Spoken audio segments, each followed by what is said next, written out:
So something to note about British food is that due to the temperamental and oftentimes cold weather in the UK, the food kind of reflects what the British people want during those times. So it's warm, comforting, and pretty hearty grub. And it kind of brings a whole new meaning to comfort eating. And they've become increasingly popular and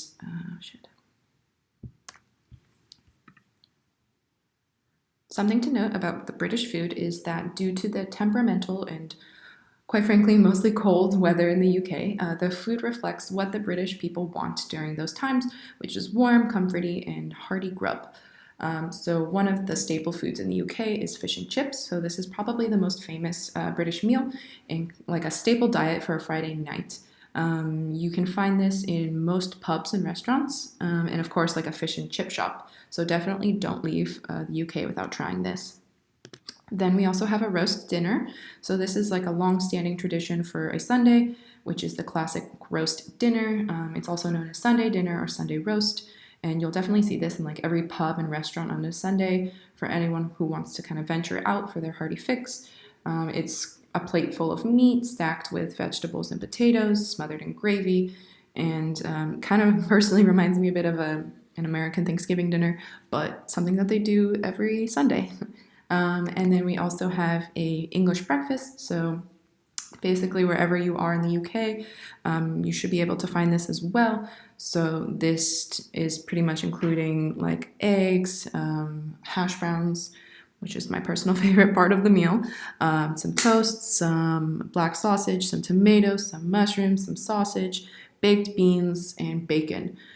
So this is also like a really staple thing in the UK and probably personally my favorite kind of like British food.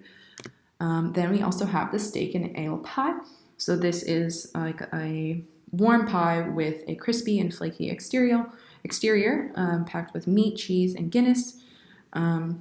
We also have the chicken tikka masala, which maybe you thought originated in India, but actually this was founded in Glasgow in Scotland.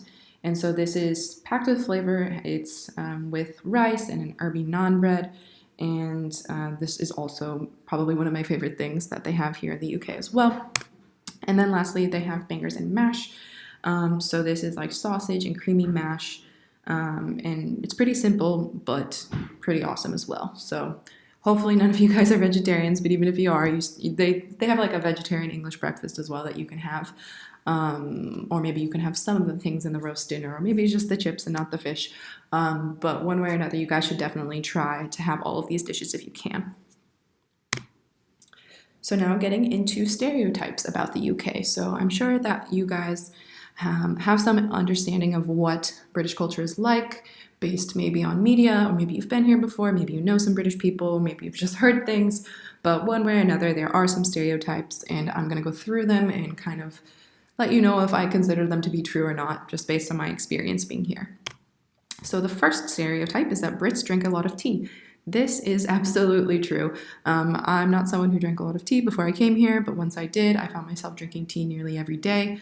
And it's kind of like integrated in the culture in that you can go to like high tea, which is kind of like going to like a nice restaurant or cafe, and they kind of bring you tea in like a teapot, and then they also bring you like a tray full of scones and other baked goods, and that's something that you can try to do while you're in the UK. But overall, they definitely do drink a lot of tea, and it's something that I personally enjoy a lot. Secondly, they're all English. This is not true. If you guys remember the map that I showed you earlier, people that are English are only from England. So when you want to encompass all of the UK, you would call someone British. If they're from Scotland, they're Scottish. If they're from Wales, they're Welsh. Stereotype 3, they all speak with a posh English accent. So when I came to the UK, something that really surprised me was that people like in the north or in the south have different accents than people do in London. And I think that's probably because of media that we think that everyone in the UK sounds like they're from London, but this is definitely not the case. If you go more north, kind of towards Scotland, people, I think, tend to sound a bit more Scottish, like in England specifically. So accents definitely vary regionally. Fourth stereotype is that they love to queue. So this is absolutely true. If you ever take public transport in the UK, you will see people kind of naturally queuing or lining up, as I was an American would say. This is kind of due to the fact that they are painfully polite. This is also very true. I would say that they're polite to the point that they're a bit indirect, and sometimes, especially coming from another country, it can be a bit hard to understand, I guess, what they actually mean in certain scenarios because they will be so polite in the way that they say it. And then the sixth stereotype is that the weather is always terrible. I wouldn't say that it is always terrible, and especially considering that you guys are probably in a warmer part, it really isn't as bad as people make it out to be. I have survived living in London since last June, and I have not had a proper umbrella. So I think that is testament to the fact that the weather really isn't as bad as people say it is. However, I will say it's a lot cloudier than I would like it to be, but the weather itself is not awful. The seventh stereotype is that they still talk about it all the time, and that is absolutely true. And I think that has kind of like affected me a bit, and I'm also starting to talk about the weather all the time as well. But yes, this one I would have to say is a true stereotype. The eighth stereotype is that they are all related to the royal family. I think we can all guess that this one is not true. But if you guys do get a chance, definitely come to London, go check out Buckingham Palace if you can, but of course, not every British person is related or connected in some way to the royal family. The ninth stereotype is that they have terrible food.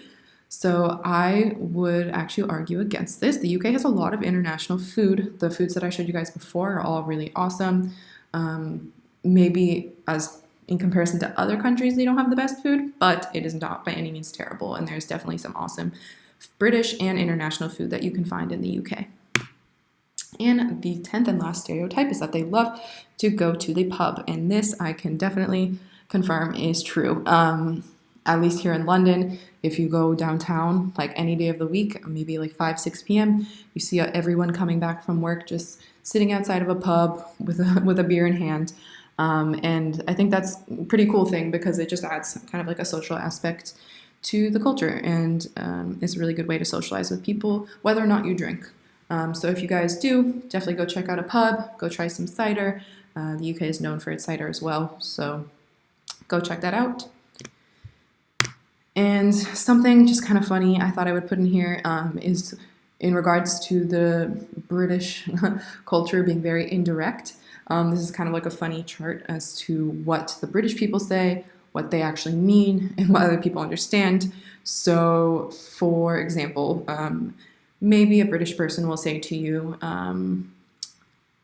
oh, that's quite good. What they really mean is, that's a bit disappointing. But what you understand is just what they said is that it's quite good. Or maybe they say, that's not bad. And what they mean is, that's good. But what you understand is, that's poor. So it's not 100% accurate, but I do think in general, a lot of times, just them being indirect and wanting to be polite and respectful can sometimes lead to misinterpretation. But again, not always the case. So I'm going to leave you guys with some general tips as how to live in the UK. So the first of this is to get a SIM card through giffgaff.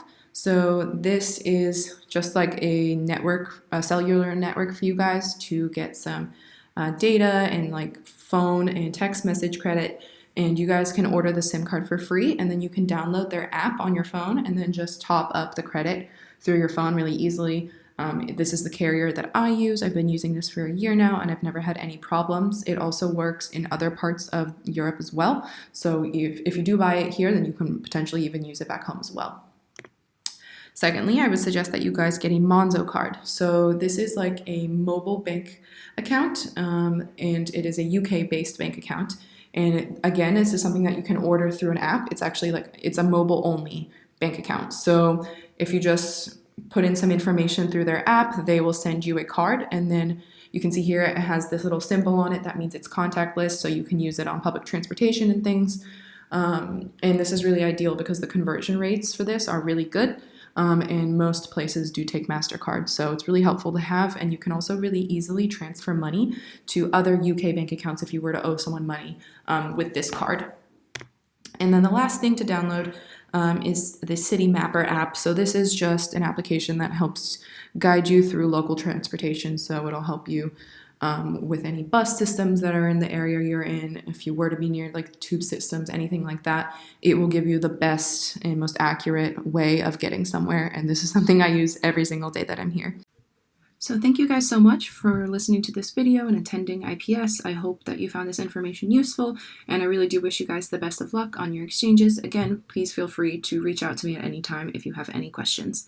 And don't forget to please send me your personal goals at my email, casey@iesec.co.uk, once you finish this video.